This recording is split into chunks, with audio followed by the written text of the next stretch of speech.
Hi, everybody. I'm Candid Frank Stanisci of Candid Frank Live, where you will find us airing our views here on the Spanglish World Network on Zingo TV, channel 250. Please remember to download the Zingo TV app at the respective app stores for iOS and Android devices. While you download, make sure you rate and leave a comment. Both apps are absolutely free. That's me going down the hill. Zingo TV is available on Google Chromecast, Amazon Fire, Fire TV sticks, Roku sticks, and also on all smart TVs 2016 forward. Now, as usual, joining me, my partner here in rhyme, not crime, in rhyme, um, Aaron William Freeland. Aaron had a bit of technical difficulties. Aaron, you okay? I'm doing all right now. I had to have to resort to a different headset entirely. I'm not sure what's going on with my computer and the audio issues there, but we'll get something sorted Oh, eventually. it's all good. It's all good. Yeah, It's, no. listen, I want to start by saying I have to be honest. I'm tired of talking about what might happen this and every season in the Canadian Football League. In other words, talking about games and what might happen. Talking strike. Oh, boy. It was horrible. A couple of weeks, Aaron. But, it was just a couple of weeks at the most. Imagine if it had festered after the recall of the CFL players due to their negative vote overruling the committee and reps that could have been.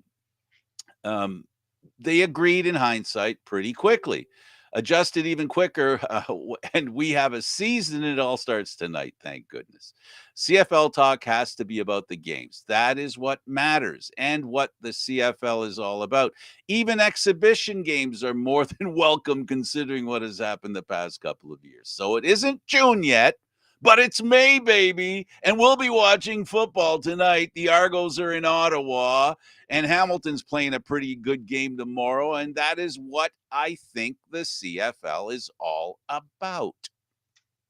No, most definitely. And I'll actually have the privilege of being in not sorry, Ivor Win. I'll have the privilege of being in Tim Hortons tomorrow for their Oh, tilt against the Alouettes.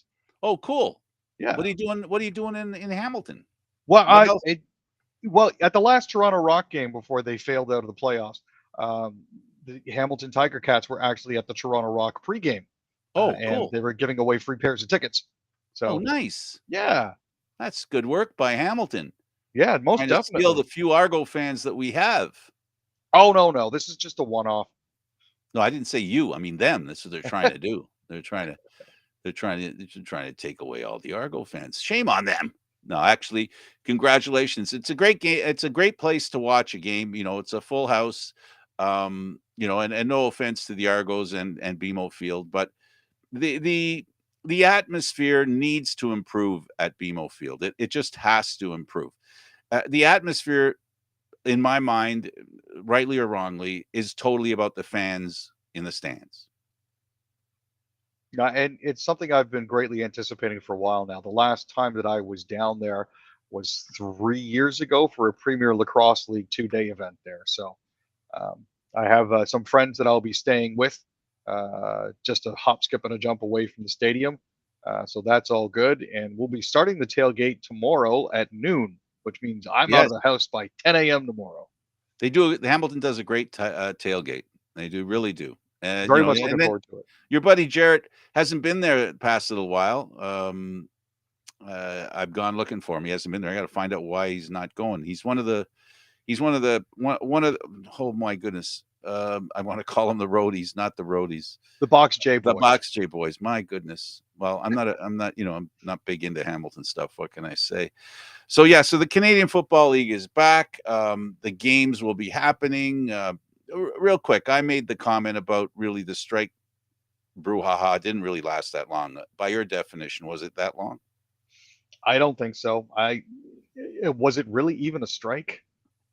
Exactly. Definitely, it wasn't a lockout, which usually is tantamount to an extended strike, and it wasn't that. And it's funny, that the argument was over keeping the Canadian Football League Canadian or Sometimes Canadianish. the arguments and the disagreements uh, come from the weirdest of places over the smallest of things. The irony that I find, the biggest irony that I find when it comes to the Canadian Football League and this strike, is that here's the Canadian Football League that has been historically one of the most inclusive organizations, not just leagues, most inclusive organizations, I dare say, in the world when it comes to accepting people who aren't accepted at home, meaning black people in, people of color in the United States who came here and made great careers in football in the Canadian Football League. And here we are asking that Canadians sacrifice opportunity in the Canadian Football League. That's the irony that I see. That just seems so ironic to me, how inclusive the Canadian Football League is and how some want to make it exclusive or more exclusive of Canadians. And I just find that horrendous. I find that, honestly, I find it disgusting. I understand the people who think, who think that's the best way to go. I understand, but if more American players playing football in a game in a league created a more opportunity for success, the Canadian Football League would have died a long time ago, and there would have been 4 or 5 leagues down there south of the 49th. No, and it's I'm glad that we now actually will have 7 years of collective bargaining peace. That I Well, think is a big step forward for the league as well. after what they've been through, for sure. Oh, Let's switch over to hockey. Edmonton and Calgary kicked in or not? you know, as a former player myself, I am of the opinion that had he not touched it, the puck would have gone in anyways. The fact that he extended his leg in an attempt to push the puck over the line and at the same time stop himself, while at the same time exposing his left knee to potential injury through contact with the goalpost, speaks to me of Mr. Coleman trying to kick the puck into the net. Um, and that's I've scored more than my fair share of goals by crashing the net front that way. And back when I did it, it was legal. Now they have this stupid penalty that they have to try to figure out, and nobody's ever going to like it. So I'm of the opinion it was kicked. There were numerous views that I saw that did appear to show Mr. Coleman extending his leg to try to kick the puck in. That's the way the referee saw it. So there you go. So can I define I'll define my definition of that situation based on the skate on the ice sliding, right? Hmm. If he doesn't take the skate off the ice, that goal should be good. Not a kicking motion, a sweeping motion. Because for me, I'm kind of bit on your side here, and I'm on the side of people who think that goal should have counted. It was more of a sweeping motion, not a kicking motion. The whole point of why they want to make the kicking motion illegal is because of the pointed skate and being able to drive the skate this way like a knife. And whatever's in line with that, something bad can happen, right? But when a player is stopping, turning, doing whatever it is that they do, when we talk about, players skating on the edges of their skates, I don't consider that kicking. When the edge, when you're in the process of it, how many goals have we seen where a guy turns around, skates towards the net, then sees the puck coming and turns a little more and deflects the puck into the net? We don't call that kicking The because it's different deflected. the difference here, though, is that his skate is not planted and he's not angling it. He is Exactly. actively pushing it. Now, and again, when it comes to kicking motions, it's not just the straight back and forth. You're not just toe punting the puck when it comes to a kicking motion. You're using the flat of the blade like a Yeah. soccer player uses their instep to propel the ball, right? Yeah. I was trying to discern the difference Yeah. between the kick and the slide, right? The slide is the skates on the ice. As long as your skates on the ice. And unfortunately, when it comes to these kinds of rules, it's about judgment.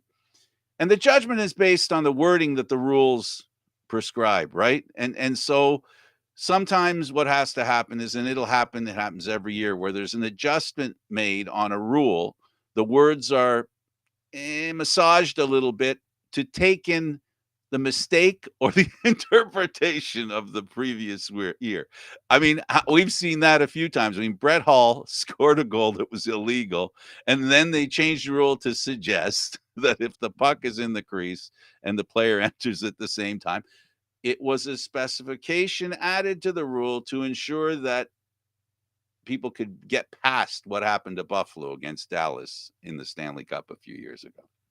Yeah. No, and again, there are always going to be divided camps on this sort of thing. The Calgary Absolutely. fans will argue up and down and swear on a stack of Bibles that it's a perfectly legit play. The Edmonton Oilers are going to go, hey, we don't always agree with the referees, but you know, This time um, it's possible. I have no skin in this fight. I Me have neither.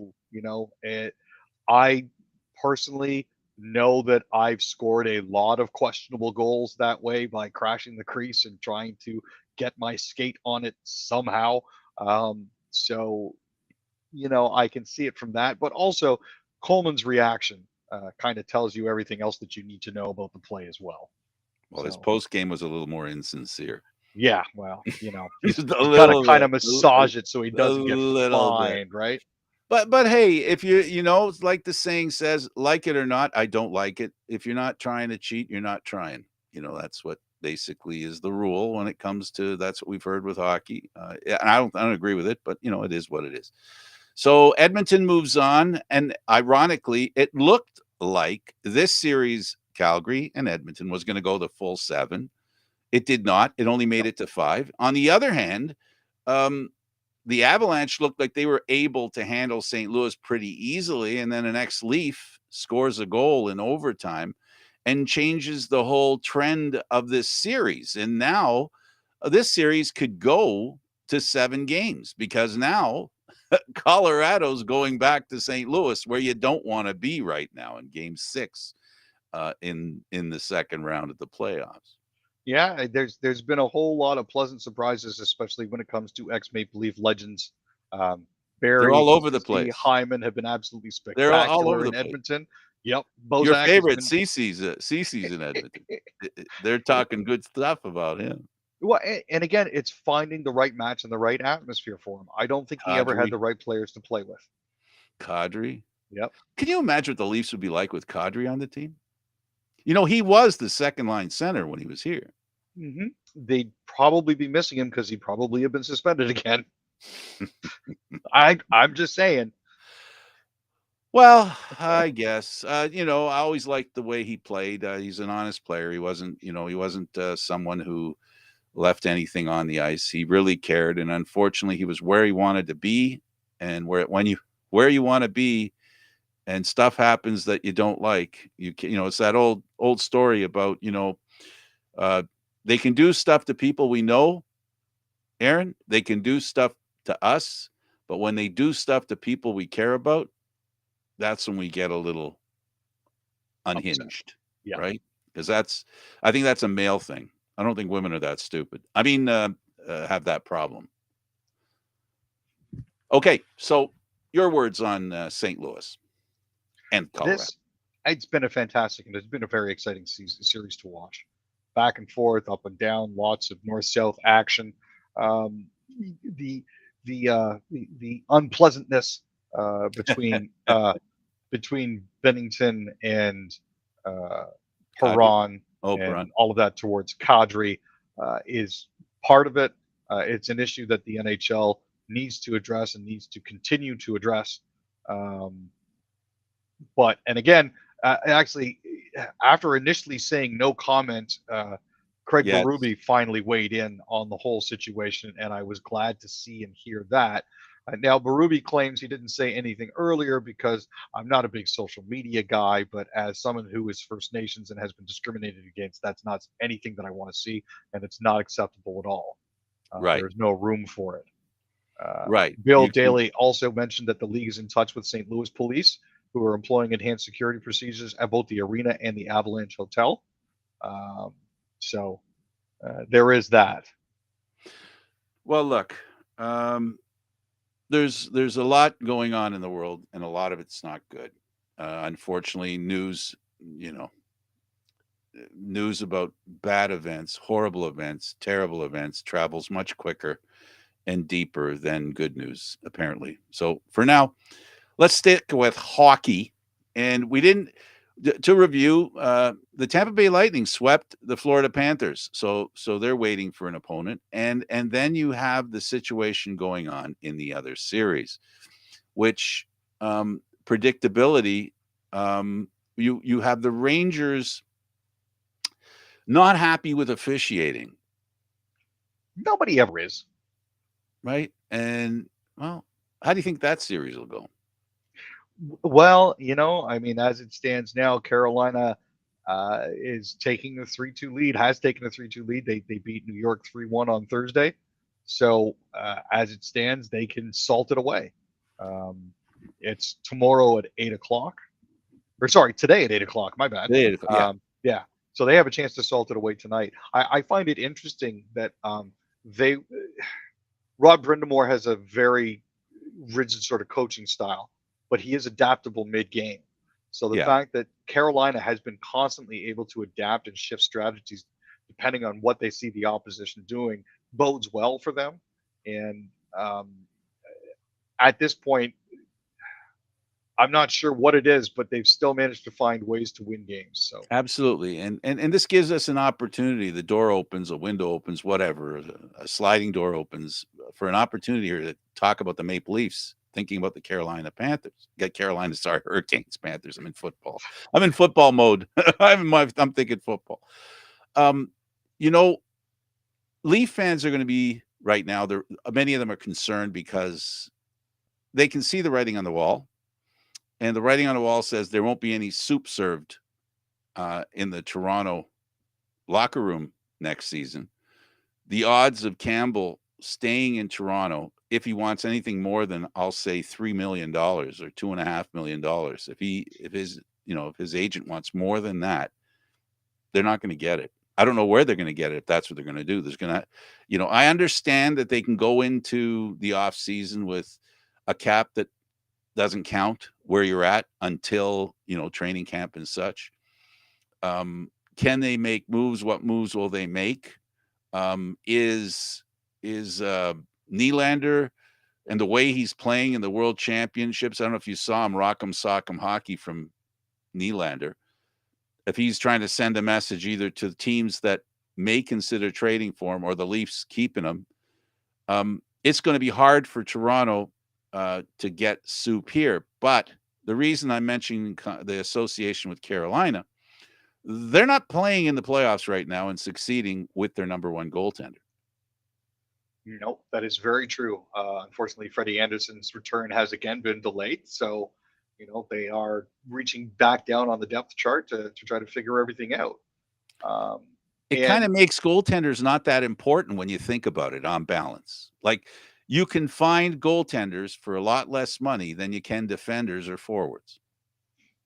well, here's what I find interesting. There was actually an article that I saw that showed how the Maple Leafs could actually fit everybody that they wanted to fit, including re-signing Campbell without having to trade anybody and running it back with exactly the same roster.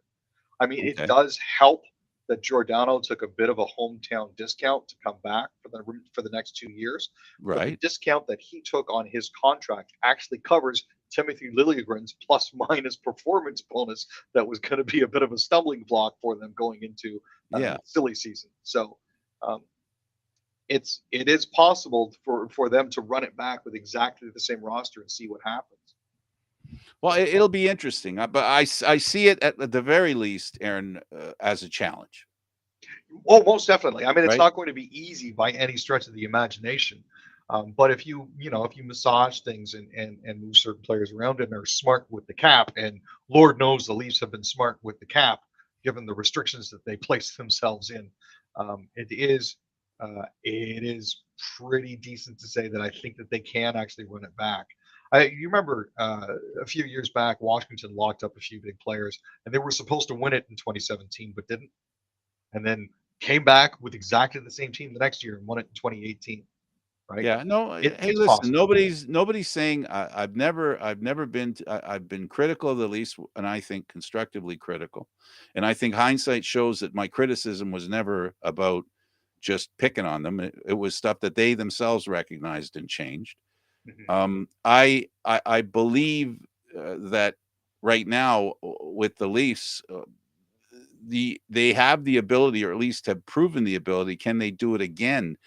Can they go searching through the clearance bins, in the and these are not ungreat players that we're talking about, but there are players out there that are undervalued. Can they find an undervalued player like they have this year? They found a few, and they brought them onto the team, and those players were pretty effective in the regular season, helping the team get to the point where they could play game 7 in the first round at home, which we all know is important, right? Yeah. So they need to repeat that again. And again, I brought up Carolina. We were talking about Carolina. They look like they should win, but if the Rangers win in New York, things will change. And I was just bringing it up just because I see parallels there that I can help Leaf fans calm down a little bit when it comes to goaltending. Goaltending is very important, but there are a lot of goaltenders out there. There are so many goaltenders. I mean, Binnington, we talked about him in St. Louis. He came out of nowhere. He came out of the East Coast Hockey League, for goodness sake. That's three sets of goaltenders down, right? so they're out there. So when it comes to goaltending, it is both the most difficult and the easiest soft spot to fill. It just depends which it's going to be for certain teams in certain circumstances. That's all. And I think a large part of why Carolina is actually enjoying success with their backups in goal is the fact that their defense is as solid as it is, Absolutely. and that's the Leafs' Achilles heel at this point, really. What we're hearing in the playoffs this year, the statistic that jumps out at me that gets mentioned more than any, it's block shots. No, That's and one then we hear a lot of yeah, and with it's that Carolina. certain amount of insanity involved in blocking shots, quite frankly. Um, Yeah, yeah, but I think if we got a second to talk about block shots, why I think they're most important. I think they're important because as much as the goalie can get in your head, so can the defenseman. And then now you're trying to figure out, okay, well, I can't take a shot for him. I'm gonna have to wait to get a better angle. And we know what happens when players have to make decision B. It isn't always a great decision because a lot of players have decision A, they got it. There aren't many players like Marner and or any other great players that you have that have, a plan B, C, and D, So when you're up to a guy who's going to block a shot, and if you can't get the puck in the payoff zone, I'll call it the payoff zone, then goals go down, and the goaltender just has to concern himself with making a save, and basically, essentially, that's I think playoff hockey is when goaltenders. The one thing you want from a goaltender is you want him to have the puck stick to him first, yeah, and you want the goaltender to not be that busy because if he is, you're depending now on a lot like what we're seeing, the Tampa goal is just ridiculous. It's insane. But he's not the rule. He's the exception. You know what I mean? He makes the rule, Vasilevsky is one of those guys that right? just doesn't. And the Leafs didn't make him look that good as you've mentioned in the past. Let's talk about the Laval Rockets. They advanced in the Eastern Conference Finals. Um, their goaltender's just crazy. Oh, yeah, Caden Primo has been absolutely fantastic for them. Um, that is really that's been one of the big things for them all the way through. Um, but yeah, Primo stopped 34 39 shots. Uh, they swept basically, and it's pretty crazy. They scored 4 goals in 4 minutes last night to get past them. Uh, I'm just flabbergasted at how awesome this team is. And I mean, the way that the Rocket have been playing speaks well to the developmental pipeline for the Canadians as well. This is obviously going to bleed through, which is awesome for them. Um, it's It is what it is, but they've been absolutely fantastic and absolutely lights out these playoffs. They've been fantastic, is right. The Vancouver Canucks signed a Swedish prospect. Yep, they signed Linus Karlsson to an entry-level deal. He played 52 games for Skellefteå AIK of the Swedish Hockey League last season, had 26 goals and 20 assists. Um, he was the league's rookie of the year and played in 6 playoffs games out there. Um, so they're getting a player that has a lot of international experience, which will suit him well, help him. He's only 22 years old, so there's definitely some upside to him as well. The men's worlds, Canada defeats Sweden, shocks them in overtime. This was a fantastic game. Had it on yesterday morning, but yeah, everything just got rolling really, really quickly in the third period. It looked bad. We were down 3-0 coming into the third period, and all of a sudden, they basically shot out the lights. So, But did they import Mangiapane there? Oh no, that was no, last. that happened after this game. Yeah, But Batherson actually was absolutely fantastic.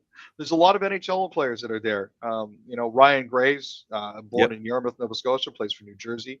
Pierre-Luc Dubois, Saint-Agathe-de-Mont in Quebec, plays for Winnipeg. Matt Barzal, Drake Batherson, Max Comtois, Nicolas Roy, Thomas Chabot, Dylan Cousins, Chris Dreger, all Yeah, there. these are the best of the non-playoff teams. Yeah, exactly. Right? It's what it is every year. And they, I don't know about you, but I think they're getting better. They are steadily improving, yeah. And with the way the playoffs are working, now they got 2 extra teams. That might have something to do with it too, because you're going from, you're ending up with more players available. Now, I'm not 100% sure about the IIHF rules concerning that sort of thing. I wasn't aware if you were able to supplement the rosters over the No, course of the tournament. no, it used to be. I'll be honest with you, I'm not up to date on it. But what used to happen was you would be able to get some second round losers in. I'm not Okay. sure if you can do that anymore. I don't at this rate here, based on the way that the games have been going and how many Canadians are out there and how many second round series have already ended. There's one. There's really not all that much to pick from, Yeah. right? So It seems like the timing. Also, I guess what it has to do with, my goodness, that's the obvious problem. The NHL schedule. It's gone further down the road, and the World Cup's played at the same time, the same date every year. So yeah, there's a couple of weeks. So yeah, so they're gonna have to do it with less NHL players, but it really doesn't matter. There's so much depth in talent in hockey in the world, for every country, because we know it here in Canada, where we've been for years. We've had Russian juniors playing in the Canadian Junior Hockey League, the Canadian Hockey League, as it's known. We had, my goodness, the Leaf Austin Matthews played in Switzerland as a junior, and these aren't isolated cases. There's a lot of Canadians that are playing out there at a very tender age, and there are a lot of Americans as well playing everywhere. We have so in a kind of a way, and you can drop a pin at any time and then subtract a couple of leagues and then create a championship series, and it'll be okay. It'll be a good series. yeah. And this one is. So hope Canadian fans enjoyed that game. I know they did, at least the ones that were still watching. 3-0, then never mind. Okay, let's get into a situation. Hockey Canada has dealt with an alleged assault. I don't know. You want to expand on it? So a few years back, there was a woman came forward alleging she was sexually assaulted by 8 CHL players, which included members of the men's 2018 Canadian World Juniors hockey team. Now, she's dropped her lawsuit against the players, Hockey Canada, and the CHL after reaching a settlement. She claims she was assaulted while intoxicated in a London, Ontario hotel room. These players were only identified as John Doe's 1 through 8 in an 18-page statement. But according to her lawyer, Robert Talek, plaintiff is satisfied with the outcome and relieved that this difficult matter has been concluded. Word of this spread to the NHL, and rumblings out of the league offices have indicated that they're going to be investigating that incident as well, and there could potentially be repercussions if any of those John Does. And again, we don't know who these people are because they've been you know they've been anonymous. Um, those individuals may face further discipline by the NHL if any of them are currently employed by NHL teams. And that's to be expected. I mean, Yes. there's a standard the National Hockey League, um, literally has been dragged into that they can't drag themselves out of. It's Yeah. that simple. I hate to sound so, um, well, let's be clear. It took a lot for them to own up to some of the stuff that's been going on. A lot of finger pointing, but let's hope that the players involved here. Um, I'm not suggesting what I think the price that they should pay should be, but one thing's for sure that even if we call it a mistake that they did, there needs to be an understanding of how they ended up in that situation and how they should never, I repeat, never be in that kind of situation again. Um, you know, it's a horrible situation, and I'm glad that the lawyer has mentioned that the young lady is satisfied with the way it turned out. Note, she didn't say she was happy. She was just content with the way Satisfied. it Yeah. satisfied with the way it turned out. Um, and I'm sure she would have preferred not to have it happen. But I'm glad that her, because what really matters is, as the victim, she determines whether the punishment was enough to a degree, right? Yes. So she Yeah. had one hurdle that you can get over to make this go away is to have the victim be satisfied with what happened and how it's been dealt with. That's the first level. If she's not happy, then it ends up in a different situation where the system has to decide whether it was handled properly and what handling the situation properly is right. So I'm glad they could work things out. It's, as an old man, I see these young people, and lives can be ruined. I'm not just talking about the players here. I'm talking about the young woman. So it's something to care about and worry about. All right, let's get to news. And the biggest news in the world today is, well, the rampaging Americans. You know, guns. And again, it's times and stories like these that just leave me at a loss for words.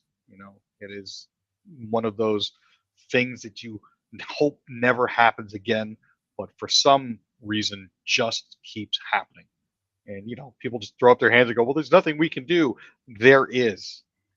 Let's Um, start by reminding folks. You see the Canadian flags. You know where I'm at. But we have this issue in Canada as well. And what I will say is this, and this is important to me in my mind.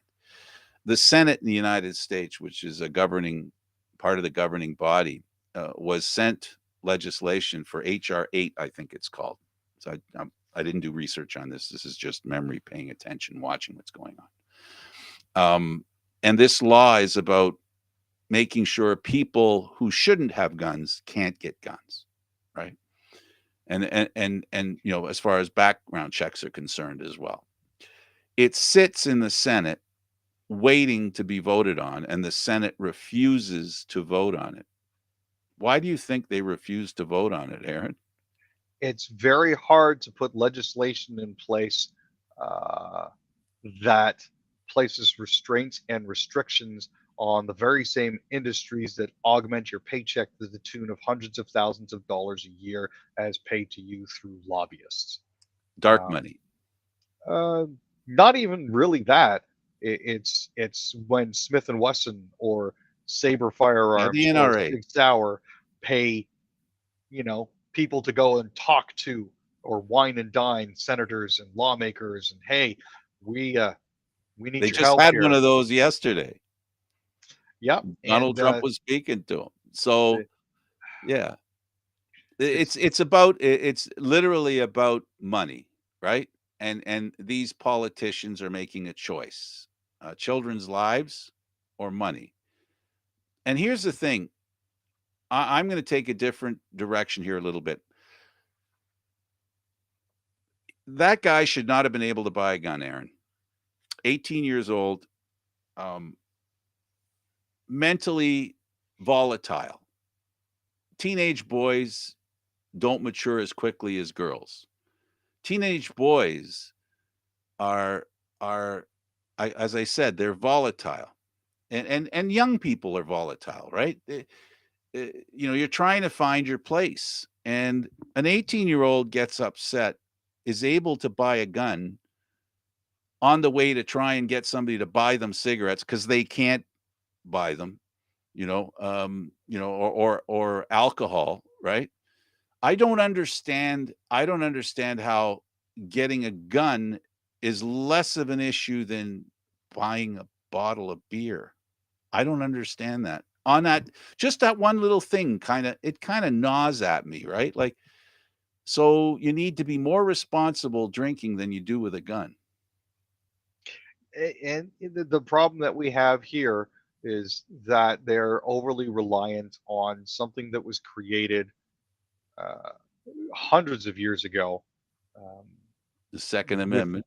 entirely different set of circumstances. Mhm.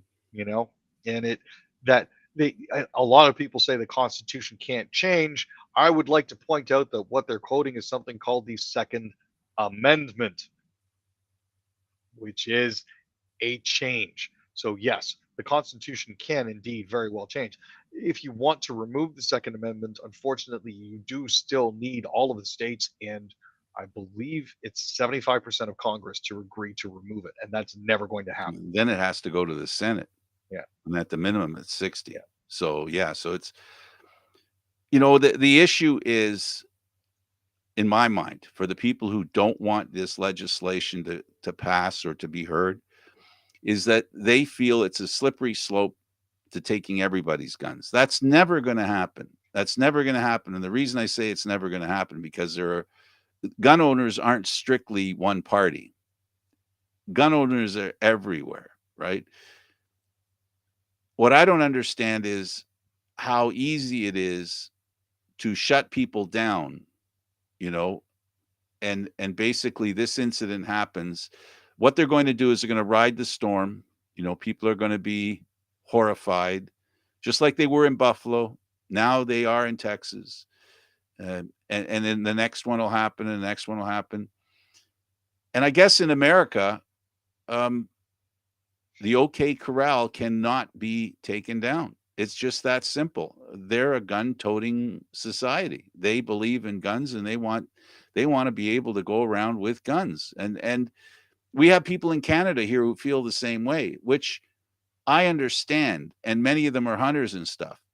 But again, I repeat, an 18-year-old goes in and buys two assault rifles and and protection for him, body armor, right? It, you know, 18 years old. I just it's just to me it's 18-year-olds, they should be doing their shooting on their PlayStation, not with an AR-15. Yeah, and this is, I think, the part that confuses me the most. AR-15s on average retail for about 850. If you're getting yourself one with all the bells and whistles and stabilizers and rails and yada yada, you're looking at almost 2 grand. So, He bought um, two. yeah, how did he come up with this much money? Not only that, 350 rounds of magazines, rounds of ammunition, magazines, and I do want a slight correction here. It's not an assault rifle; it's a semi-automatic rifle. Oh, Um, okay. yeah, but that the argument that people will make in the comments is that, oh, you used the wrong term. Just like to clarify, it is a semi-automatic weapon. It discharges one bullet per one squeeze of the trigger, and the faster you squeeze the trigger, the faster you can shoot. Ah, So, in okay. that sense, yes, it's not fully automatic. Those are illegal, thank goodness.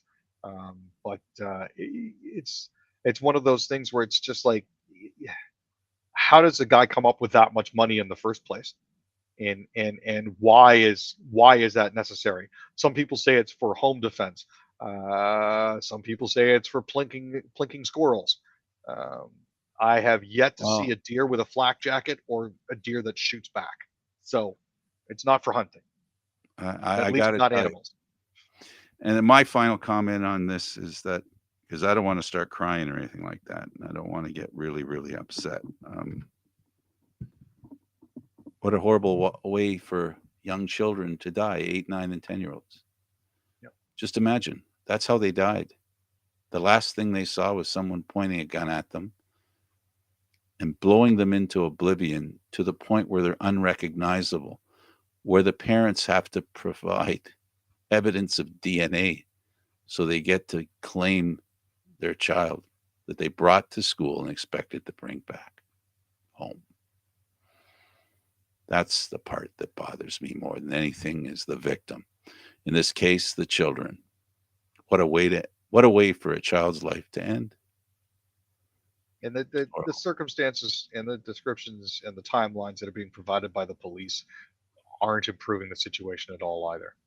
So I wish people who support gun ownership would at least acknowledge the pain and suffering caused by somebody who shouldn't have had a gun, somebody who isn't like the vast majority of gun owners. 18-year-olds aren't the vast majority of gun owners. Nobody's going after. Anyway, okay. We didn't talk about Iran and soccer. We forgot about that. Now I'm thinking in victim mode here.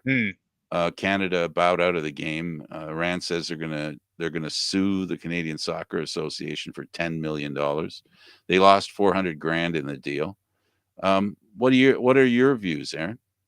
Well, let's put it this way. Iran confessed to shooting down Ukrainian International Airlines Flight 752, killing 55 Canadians and 33 other immigrants that were coming to Canada, as well as all 176 people on board the plane, and never taken full responsibility for it. You want to sue us for the $10 million? Okay, cool. Go for it. But here's the deal. If you do get the $10 million in court, you got to give it right back to the families of the deceased. That's right. Countersuit time. Yep. All right. So Murray Sinclair honored with Order of Canada at Rideau Hall ceremony.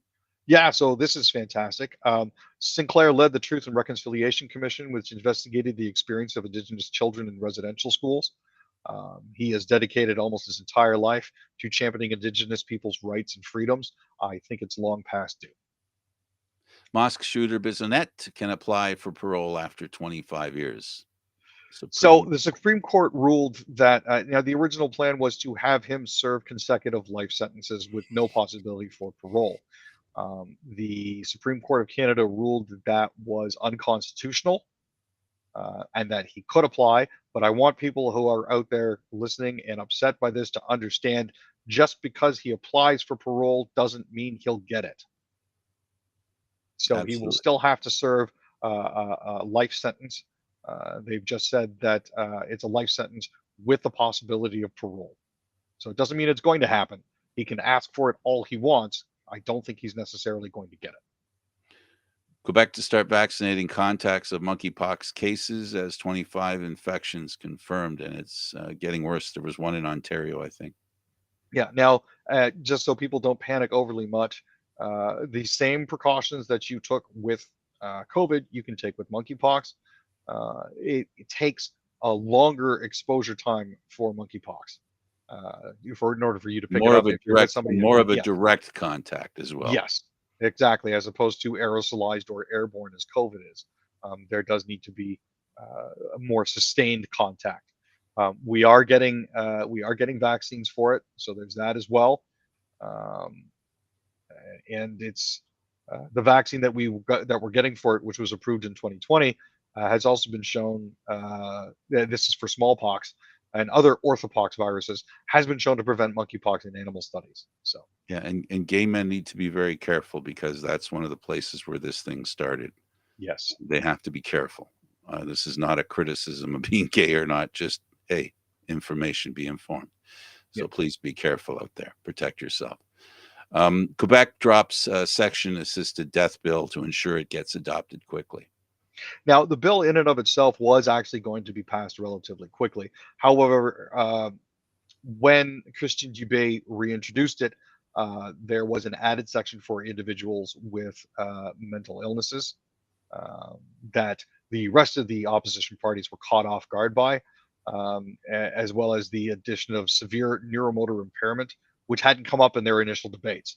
So Dubé said, "Okay, we'll just back that out, and we'll get it approved, and then we can amend it later." So, Chatham Kent Leamington Liberal candidate withdraws because of NDP personal attacks. well, this is Audrey Festeriga, who's withdrawn after the NDP raised concerns about her nomination. She said she was stepping aside due to the NDP's relentless personal attacks. This decision was also made, she said, based on my personal sense of morals and ethics. Um, Now, apparently, the New Democrats were alleging that the Liberal Party had broke electoral rules when filing nominations for her. Yeah, apparently, she didn't actually have the correct number of signatures for it. Mm. So, There we go. It's a numbers game. yeah. Manitoba eyes more private liquor sales, possible booze in grocery stores. We've had them in Ontario for a while, and I haven't heard of anything really terrible happening because of it. No, and it's a pilot program that they're thinking of that could involve groceries and convenience stores. It's currently before the legislature. Now, there's another bill that's before the legislature that would allow hotel beer vendors to apply for a new agreement with the province that would let them also stock wines and spirits. Um, they're looking at private label stuff, so stuff that isn't already available. Headline extremely serious Calgary man involved in terrorism activity has been sentenced to 12 years in jail. Aaron, expand on this one. Sure. So Hussein Borhot appeared Thursday before the Court of Queen's Bench Justice David Lebrenz for sentencing. He admitted to terrorism-related acts with the militant group Islamic State and has been sentenced to 12 years. So this is an individual who went to assist with Islamic State. They arrested him in July 2020 after a 7-year investigation. He went over to participate with IS between May 9th, 2013 and June 7th, 2014. And that's part of the information that they've done. They've done some research and cross-checking all the different authorities, Mm-hmm. groups of authorities that they were able to find this guy. And you know, I got another topic to talk about after if we have time. Move over. Sharknado, underwater Sharknado eruption captured by NASA. Yes, it's a NASA. Sharkcano. Sharknado. Yeah. Okay. Gotcha. But Cavachi has earned its nickname, the Sharkcano, because there's two species of sharks living in this submerged crater, um, and they've apparently been feeding down there. But it actually, spawned a whole bunch of them. The area is referred to as Cavachi's oven, and it's this most recently was the first recorded eruption since 1939. So Wow. That's yeah. amazing. Kristen Stewart responds to backlash over her new film after viewers walked out of screenings. What happened? What's going on? Well, you have to understand. I'll try. First off, walkouts in cans happen. Oh, It's okay. not This is in unexpected. Cannes. Okay. Yeah. Also, it's a David Lynch film. Well, that says something right there. Also, it's called Crimes of the Future. And one of the scenes that apparently set them off was the autopsy of a child. Oh, As most people know, David Lynch does what are called body horror films. right. So this is something that is not entirely unexpected. And children are usually off limits with stuff like that, which Yeah. is why Anyway, did you hear about uh, that America tries expelling people from the country and drug dealers are able to not get expelled because if they get sent back to Honduras, something bad could happen to them.